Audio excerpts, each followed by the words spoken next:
কোটা সংস্কার আন্দোলন ঘিরে টানা ১০ দিন বন্ধ থাকার পর অবশেষে চালু হলো মোবাইল ইন্টারনেট 4G সেবা।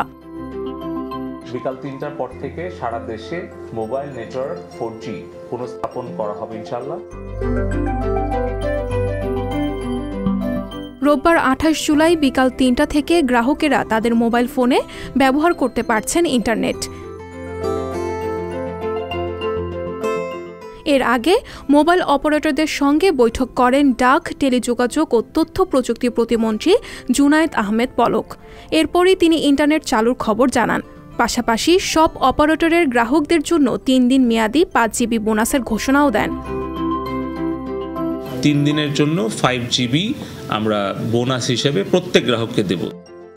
প্রতিদিনের জীবনে ইন্টারনেট অপরিহার্য হয়ে উঠছে গত ১-১.৫ দশক ধরেই। আর মোবাইলে ইন্টারনেট সাধারণ মানুষের জীবন জীবিকা আর যোগাযোগ ব্যবস্থাকে পুরোপুরি বদলে দিয়েছে। তবে এর আগে এমন দীর্ঘ সময় ধরে ইন্টারনেটে ব্ল্যাক আউটের মুখোমুখি হননি কোনো গ্রাহক, যে কারণে মোবাইলে ইন্টারনেট সেবা ফিরে আসায় দমবন্ধ অবস্থা কেটে গিয়ে গ্রাহকরা স্বস্তির নিঃশ্বাস ছাড়ছেন। সানজিদা শম্পা, সংবাদ প্রকাশ।